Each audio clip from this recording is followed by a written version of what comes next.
Class 10th के जितने भी स्टूडेंट इस बार एग्जाम देने वाले हैं उन सभी स्टूडेंट के लिए लेकर आ गया हूँ हिंदी सब्जेक्ट का वायरल ऑब्जेक्टिव। जो भी स्टूडेंट आप लोग एग्जाम में 50 में 50 ऑब्जेक्टिव को करेक्ट करना चाहते हैं तो इस वीडियो को लास्ट तक देखना होगा, क्योंकि ये वीडियो आप लोग को 100% एग्जाम में लड़ने वाला है। जितने भी स्टूडेंट इस बार एग्जाम देने वाले हैं उन सभी स्टूडेंट के लिए वीडियो काफ़ी ज़्यादा इंपॉर्टेंट आप लोग को वायरल ऑब्जेक्टिव लेकर आ गया हूँ सभी स्टूडेंट के लिए। तो इस वीडियो को लास्ट तक देखिएगा, साथ ही साथ इस वीडियो को लाइक कर दीजिएगा। और इसी तरह के आप लोग को वायरल ऑब्जेक्टिव हर सब्जेक्ट को देखना चाहते हैं तो चैनल को सब्सक्राइब करके बगल वाले घंटी को प्रेस कर लीजिएगा और आंसर की मिलाने के लिए।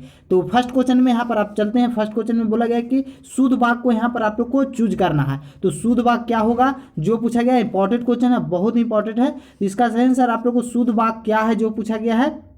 तो शुद्ध वाक्य यहाँ पर हो जाएगा, यहाँ पर ऑप्शन ए में दिया गया था राम ने पुस्तक खरीदा, बी में दिया था राम पुस्तक खरीदा, और सी में दिया था राम ने पुस्तक खरीदा, और डी में दिया इनमें से सभी। तो यहाँ पर शुद्ध वाक्य जो है राम ने पुस्तक खरीदा। ऑप्शन सी बिल्कुल आपका राइट आंसर है। जो मैं टिक करूंगा उस पर आप लोग को आंसर पर ध्यान देना है, जो टिक इसमें किया हुआ है उस पर आप लोग को ध्यान नहीं देना है, और जिसका आंसर आप लोग को मालूम है कॉमेंट भी करते चलना है। सेकंड क्वेश्चन में बोला गया कि नागरी लिपि का लेखक है, नागरी लिपि किनके द्वारा लिखा गया जो पूछा गया है, इंपॉर्टेंट क्वेश्चन है। इसका सही आंसर ऑप्शन सी हो जाएगा, गुणाकर मूल्य के द्वारा लिखा गया है। 3 नंबर क्वेश्चन में बोला गया कि बहादुर का पूरा नाम क्या था। तो बहादुर का पूरा नाम दिल बहादुर था। ऑप्शन बी बिल्कुल आपका राइट आंसर हो जाएगा। जो मैं आप लोग को आंसर प्रोवाइड करवाऊंगा अच्छे ढंग से आप लोग को दिमाग में बैठा लीजिए और एग्जाम में आप अच्छा प्रदर्शन कर सकते हैं। अच्छा आप लोग को मौका है ऑब्जेक्टिव 50 में 50 करेक्ट करने को। 4 नंबर क्वेश्चन में बोला गया परिणामवाचक विशेषण है। परिणामवाचक विशेषण कौन सा विशेषण है जो पूछा गया है।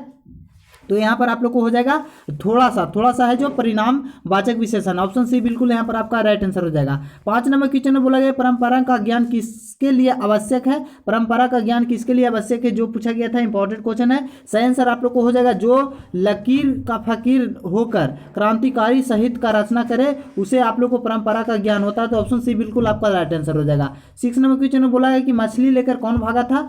इंपॉर्टेंट और इजी क्वेश्चन है, मछली लेकर संतु भागा था। ऑप्शन बी बिल्कुल आपका राइट आंसर। अगर आप लोग बुक अच्छी ढंग से पढ़े हैं तो आसानी से इस क्वेश्चन को आप लोग आसानी से टिक कर सकते हैं, अन्यथा नहीं पढ़े हैं तो क्वेश्चन को आप लोग ध्यान से पूर्वक देखते चलिए। 7 नंबर क्वेश्चन में बोला गया कि हिंदी भाषा का लिपि क्या है। हिंदी भाषा का लिपि क्या है। तो हिंदी भाषा का जो लिपि है वो देवनागरी है। ऑप्शन बी बिल्कुल आपका राइट आंसर हो जाएगा। 8 नंबर क्वेश्चन में बोला गया कि बिरजू महाराज का चाचा का नाम क्या था। बिरजू महाराज का चाचा का नाम क्या था जो पूछा गया है 8 नंबर क्वेश्चन में। इंपॉर्टेंट क्वेश्चन है, सही आंसर होगा शंभू महाराज है। ऑप्शन ए बिल्कुल आपका राइट आंसर हो जाएगा। 9 नंबर क्वेश्चन में बोला गया कि जार शाही कहाँ थी। जार शाही कहाँ था जो पूछा गया है। तो जार शाही जो था वो रूस में था। ऑप्शन ए बिल्कुल यहाँ पर आपका राइट आंसर हो जाएगा। 10 नंबर क्वेश्चन में बोला गया कि दाह कोश की रचना है। दाह कोश की रचना कौन है, किनके द्वारा दाह कोश लिखा गया है जो पूछा गया 10 नंबर में। सही आंसर आपको हो जाएगा गुरु नानक के द्वारा दाह कोश लिखा गया है। ऑप्शन डी बिल्कुल आपका करेक्ट आंसर हो जाएगा। 10 नंबर क्वेश्चन में बोला है कि महात्मा गांधी का पिता का नाम क्या था। बहुत ईजी क्वेश्चन है आप लोग को। महात्मा गांधी का पिता का नाम क्या था। तो करमचंद गांधी। ऑप्शन डी बिल्कुल आपका राइट आंसर हो जाएगा। राजगृह में कौन सा समास है। इंपॉर्टेंट क्वेश्चन है, आप लोग को ग्रामर से एक क्वेश्चन आप लोग को पूछा गया है। तो राजगृह में जो है वो तत्पुरुष समास है। ऑप्शन सी ऑप्शन ए बिल्कुल आपका राइट आंसर हो जाएगा। यहाँ पर आप 13 नंबर में बोला गया कि निम्नलिखित में सर्वनाम है। सर्वनाम कौन सा है जो पूछा गया है। तो सर्वनाम यहाँ पर आप लोग को राजेंद्र या पुस्तक या मैं या गीता। तो यहाँ पर सर्वनाम की बात किया गया तो मैं यहाँ पर हो जाएगा सर्वनाम। ऑप्शन सी बिल्कुल आपका राइट आंसर हो जाएगा।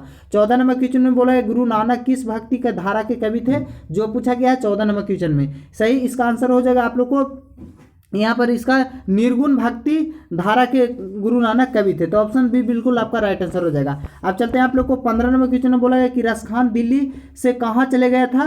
तो दिल्ली से आप लोग को कहाँ गया था रसखान जो पूछा गया है 15 नंबर क्वेश्चन। इंपॉर्टेंट क्वेश्चन था, सही आप लोग को ब्रज भूमि चला गया था। तो ऑप्शन सी बिल्कुल यहाँ पर आपका राइट आंसर हो जाएगा। इससे पहले भी आप लोग को मैं इंपॉर्टेंट ऑब्जेक्टिव क्वेश्चन को प्रोवाइड करवाया हूँ। यहाँ पर आप देख सकते हैं बताया गया है कि अमृत का पर्यायवाची शब्द क्या होगा जो पूछा गया है। तो अमृत का पर्यायवाची शब्द होगा सुधा। ऑप्शन बी बिल्कुल यहाँ पर आपका राइट आंसर हो जाएगा। 17 नंबर क्वेश्चन में बोला गया मंगू की बड़ी बहन के नाम क्या था। मंगू की बड़ी बहन के नाम क्या था जो पूछा गया। इंपॉर्टेंट क्वेश्चन है। 17 नंबर का सही आंसर आप लोग को हो जाएगा कम्मू। कम्मू नाम था यहाँ पर, सॉरी यहाँ पर 17 नंबर क्वेश्चन का आप लोग को सही आंसर हो जाएगा कम्मू नाम था। ऑप्शन ए बिल्कुल आपका राइट आंसर हो जाएगा। अब चलते हैं 18 नंबर क्वेश्चन में बोला गया है कि 7 कौड़ी होता है कथाकार कैसा था। साउथ कौड़ी कथाकार कैसा था, तो उड़िया कथाकार था। तो ऑप्शन सी बिल्कुल आपका राइट आंसर हो जाएगा। कमर कसना का मुहावरा का अर्थ क्या होता है, इंपॉर्टेंट क्वेश्चन है और इसका सही आंसर आप लोग को हो जाए तैयार होना। कमर कसना यानी तैयार होना, ऑप्शन बी बिल्कुल यहाँ पर आपका राइट आंसर हो जाएगा। आप चलते हैं आप लोग को 20 नंबर क्वेश्चन बोला है कि दक्षिण अफ्रीका से गांधी जी भारत कब लौटे थे, जो पूछा गया है, इंपॉर्टेंट क्वेश्चन है। अब गांधी जो आप लोग को दक्षिण अफ्रीका से लौटे थे, वो लौटे थे आप लोग को 1915 ईस्वी में। ऑप्शन बी बिल्कुल यहाँ पर आपका राइट आंसर हो जाएगा। इसके बाद सत्याग्रह आंदोलन किए थे। अब यहाँ पर आप लोग को चलते हैं 21 नंबर क्वेश्चन बोला है हिंदुस्तान के नाम से सुनी अब संकुलित लाजत है, यह पंक्ति किससे उद्धृत है, आप लोग को किससे लिया गया है, जो पूछा गया है, तो भारत जन, ये जो पंक्ति आप लोग को लिया गया है ये लिया गया है आप लोग को स्वदेशी से। ऑप्शन डी बिल्कुल आपको राइट आंसर हो जाएगा। आप चलते हैं आप लोग को 22 नंबर क्वेश्चन में बोला है किस विषय में रसखान किस विषय में प्रसिद्ध थे, जो पूछा गया है, तो वो कविता में प्रसन्न थे। ऑप्शन बी बिल्कुल यहाँ पर आपका राइट आंसर हो जाएगा। आप चलते हैं आप लोग को 23 नंबर क्वेश्चन में बोला गया है कि अमराई का कुआं कहाँ है, अमराई का कुआं कहाँ है, जो पूछा गया है, तो यहाँ पर इसका सही आंसर आप लोग को 23 नंबर का बिल्कुल राइट आंसर हो जाएगा, रास्ते में। ऑप्शन सी बिल्कुल आपका राइट आंसर हो जाएगा। अब चलते हैं 24 नंबर क्वेश्चन में बोला गया है कि पपाती की उम्र कितनी थी, जो पूछा गया है, इंपॉर्टेंट क्वेश्चन है। सही आंसर इसका आप लोग को हो जाएगा 12 बरस उम्र की थी पपाती। अब चलते हैं आप लोग को यहाँ पर 25 नंबर क्वेश्चन में बोला गया कि सीता रुआसी क्यों हो गई थी, सीता रुआसी क्यों हो गई थी, जो पूछा गया था, इंपॉर्टेंट क्वेश्चन था। सही आंसर आप लोग को हो जाएगा बाहु की कला से आप लोग को यहाँ पर हो गया था। तो ऑप्शन बी बिल्कुल आपका राइट आंसर हो जाएगा। 26 नंबर क्वेश्चन बोला गया कि बहादुर अपने घर से क्यों भागा था, तो बहादुर अपने घर से किनके कारण भागा, तो माँ के मार के कारण भागा था। जब उन्हें बहादुर को माँ मारी थी तो वह घर से बाहर भाग गया था। तो ऑप्शन सी बिल्कुल आपका राइट आंसर हो जाएगा। 27 नंबर क्वेश्चन में बोला गया कि बिरजू महाराज किस शैली नर्तक थे, किस शैली का नर्तक थे, जो पूछा गया बिरजू महाराज, तो बिरजू महाराज जो नर्तक कवि थे वो थे आप लोग को यहाँ पर कथक का। ऑप्शन डी बिल्कुल आपका राइट आंसर हो जाएगा। अब चलते हैं आप लोग को 28 नंबर क्वेश्चन में बोला गया कि अशोक वाजपेयी का जन्म कब हुआ था, अशोक वाजपेयी का डेट ऑफ बर्थ पूछा गया है 28 नंबर क्वेश्चन में। सही आंसर आप लोग को 26 जनवरी 1941 ईस्वी में हुआ था। तो ऑप्शन ए बिल्कुल यहाँ पर आपका राइट आंसर हो जाएगा। 29 नंबर क्वेश्चन में बोला गया कि विलंब क्या है, विलंब क्या है, जो पूछा गया है, इंपॉर्टेंट क्वेश्चन है। तो यहाँ पर वो एक छोटा सा गांव का नाम था। ऑप्शन बी बिल्कुल आपका राइट आंसर हो जाएगा। अब यहाँ पर आप लोग को चलते हैं 30 नंबर क्वेश्चन में बोला गया है कि हमारी नींद कहाँ से ले गई, हमारी नींद कविता में कहाँ से ली गई है, जो पूछा गया है, हमारी नींद की जो कविता है वो कहाँ से ली गई है, जो पूछा गया है 30 नंबर क्वेश्चन में। इंपॉर्टेंट क्वेश्चन है।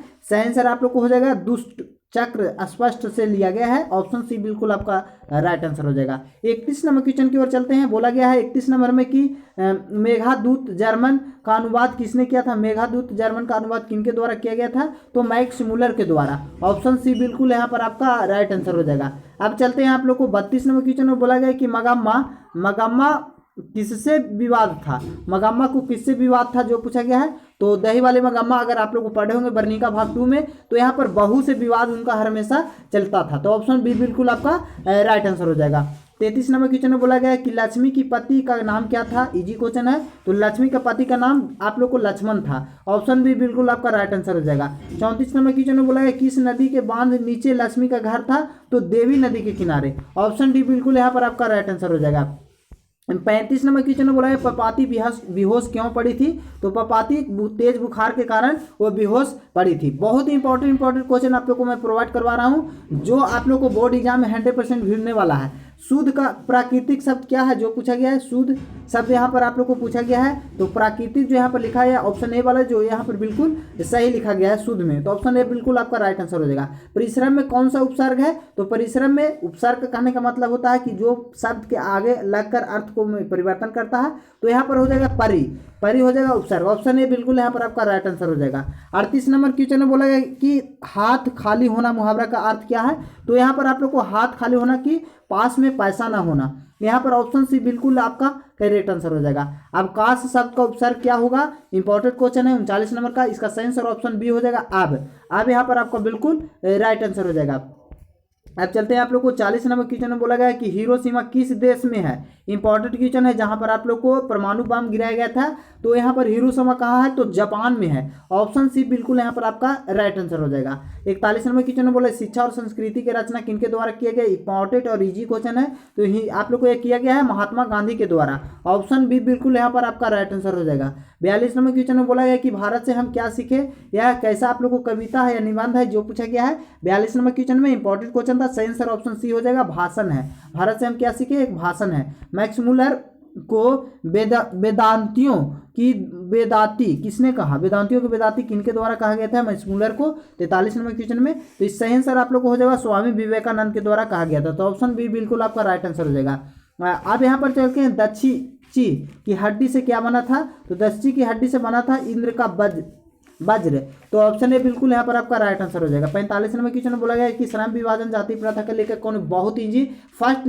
फर्स्ट आप लोग को हिंदी का में वर्णिका में ही आप लोग को यहाँ पर पढ़ना था फर्स्ट लेसन में, तो यहाँ पर doctor Bhimrao Ambedkar. Option A बिल्कुल यहाँ पर आपका राइट आंसर हो जाएगा, जाति प्रथा उनके द्वारा लिखा गया। बाबा साहेब का आप लोग को जन्म कब हुआ था, तो यहाँ पर हो जाएगा 14 अप्रैल 1891 ईस्वी में डॉक्टर भीमराव अंबेडकर का जन्म हुआ था। ऑप्शन ए बिल्कुल यहाँ पर आपका राइट आंसर हो जाएगा। 47 नंबर क्वेश्चन में बोला गया है कि 20 की दात की कहानी का रचयिता कौन है, किनके द्वारा 20 के दात लिखा गया है, तो नलिन बिलोचन शर्मा के द्वारा। ऑप्शन बी बिल्कुल यहाँ पर आपका करेक्ट आंसर हो जाएगा। मैक्स मुलर सच्चे भारत का प्रदर्शन कहाँ कर सकते हैं, तो मैक्स मुलर के अनुसार सच्चे भारत का जो प्रदर्शन करता है वो ग्राम में, गाँव में, भारत के गाँव में। ऑप्शन सी बिल्कुल यहाँ पर आपका करेक्ट आंसर हो जाएगा। अब चलते हैं आप लोग को 49 नंबर क्वेश्चन में बोला गया है कि यहाँ पर परराज्य में कौन सा उपसर्ग है जो पूछा गया है, इंपॉर्टेंट क्वेश्चन है, तो परराज्य में उपसर्ग यहाँ पर आप लोग को 49 नंबर क्वेश्चन का सही आंसर आप लोग को यहाँ पर हो जाएगा ऑप्शन बी पारा। ऑप्शन बी बिल्कुल आपका राइट आंसर हो जाएगा। अब चलते हैं आप लोग को 50 नंबर क्वेश्चन में बोला है किसने कहा था कि सब कुछ पुराने अच्छे नहीं होते, और यहाँ पर आप लोग को सब नए खराब नहीं होते, किनके द्वारा यह कहा गया था, इंपॉर्टेंट क्वेश्चन है। सही आंसर ऑप्शन डी हो जाएगा आप लोग को कालिदास के द्वारा। ऑप्शन डी बिल्कुल आपका राइट आंसर हो जाएगा। अब चलते हैं आप लोग को 51 नंबर क्वेश्चन की ओर। 51 नंबर क्वेश्चन बोला है अभिवायो किस नदी पे स्थित है, तो यहाँ पर इसका सही आंसर आप लोग को 51 नंबर का ऑप्शन ए हो जाएगा, रोन नदी पर। अब चलते हैं आप लोग को 52 नंबर क्वेश्चन बोला मछली कहानी किस वर्ग की जीवन व्यतीत है, यहाँ पर मछली की कहानी किस जीवन से व्यतीत है जो पूछा गया है, इंपॉर्टेंट क्वेश्चन है। ये निम्न वर्ग के लोगों के बारे में बताया गया है। ऑप्शन ए बिल्कुल आपका राइट आंसर हो जाएगा। बिरजू महाराज के ख्याति किस रूप में है, तो बिरजू महाराज की ख्याति किस रूप में है जो, तो नर्तकी के रूप में। ऑप्शन ए बिल्कुल यहाँ पर 53 नंबर का राइट आंसर हो जाएगा। अब चलते हैं आप लोग को 54 नंबर क्वेश्चन में बोला गया कि भाववाचक संज्ञा का उदाहरण है, तो भाववाचक संज्ञा का उदाहरण कौन है जो पूछा गया है, सर्दी, लकड़ी या वाहन या घड़ी। तो यहाँ पर आप लोग को इसका सही आंसर आप लोग को 54 नंबर क्वेश्चन का आपका बिल्कुल राइट आंसर हो जाएगा सर्दी। यहाँ पर ऑप्शन ए बिल्कुल आपका राइट आंसर हो जाएगा। आध्यात्मिक शिक्षा गांधी जी का तात्पर्य क्या है, आध्यात्मिक शिक्षा गांधी जी का क्या तात्पर्य था जो पूछा गया है, तो यहाँ पर इसका सही आंसर 55 नंबर क्वेश्चन का राइट आंसर हो जाएगा हृदय की शिक्षा। ऑप्शन ए बिल्कुल यहाँ पर आपका राइट आंसर हो जाएगा। 56 नंबर क्वेश्चन में बोला गया कि मेरे बिना तुम प्रभु कविता हिंदी का रूपांतरण किनके द्वारा किया गया है जो पूछा गया है 56 नंबर क्वेश्चन में। इंपॉर्टेंट क्वेश्चन था, सही आंसर आप लोग को जीवानंद दास के द्वारा किया गया। ऑप्शन बी बिल्कुल आपका राइट आंसर हो जाएगा। कुंवर नारायण कवि है, किस तरह के कवि थे जो पूछा गया कुंवर नारायण, इंपॉर्टेंट क्वेश्चन है। सही आंसर ऑप्शन बी हो जाएगा। और यहाँ पर नगर संवेदना कवि है, ऑप्शन बी बिल्कुल यहाँ पर आपका राइट आंसर हो जाएगा। आप चलते हैं आप लोग को 58 नंबर क्वेश्चन में बोला गया है कि यहाँ पर आप लोग को सेनापति में कौन सा समास है, इंपॉर्टेंट क्वेश्चन है। सेनापति में आप लोग को कौन सा समास से क्वेश्चन पूछ लिया गया है, यहाँ पर हो जाएगा तत्पुरुष समास। ऑप्शन बी बिल्कुल आपका राइट आंसर हो जाएगा। मित्र में आप लोग को यहाँ पर शब्द का पूछा गया है, यहाँ पर भाववाचक, मित्र शब्द का आप लोग को भाववाचक क्या होगा, इंपॉर्टेंट क्वेश्चन है। सही आंसर ऑप्शन बी हो जाएगा मित्रता। 60 नंबर क्वेश्चन में बोला गया कि यहाँ पर जनतंत्र जन्म शीर्षक कविता का कवि कौन है, जनतंत्र का जन्म किनके द्वारा लिखा गया, राइटर ने यहाँ पर पूछा गया 60 नंबर क्वेश्चन में। इसका सही आंसर आप लोग को रामाधेसी दिनकर के द्वारा लिखा गया है। तो यहाँ पर आप लोग को इसमें 60 ऑब्जेक्टिव को क्वेश्चन को मैं प्रोवाइड करवा दी हूँ जो काफ़ी ज़्यादा इंपॉर्टेंट था। सभी स्टूडेंट को 100% बोर्ड एग्जाम में आप लोग को भिड़ने वाला है, फर्स्ट और सेकंड दोनों सीटिंग के स्टूडेंट के लिए। तो ये वीडियो आप लोग को ज़्यादा से ज़्यादा दोस्तों में शेयर कर दीजिए ताकि सभी लोग जान सके। और साथ ही साथ इस चैनल पर आप लोग को आंसर की भी सभी सब्जेक्ट अपलोड किया जाता है और रिजल्ट से संबंधित सारा नोटिफिकेशन इस चैनल पर देखने को मिलेगा। तो इस चैनल को आप सबसे रिक्वेस्ट करूंगा कि चैनल को सब्सक्राइब नहीं किए हैं तो सब्सक्राइब करके बगल वाले घंटी को प्रेस कर लीजिएगा। मिलते हैं नेक्स्ट वीडियो में, तब तक के लिए जय हिंद, जय भारत, वंदे मातरम।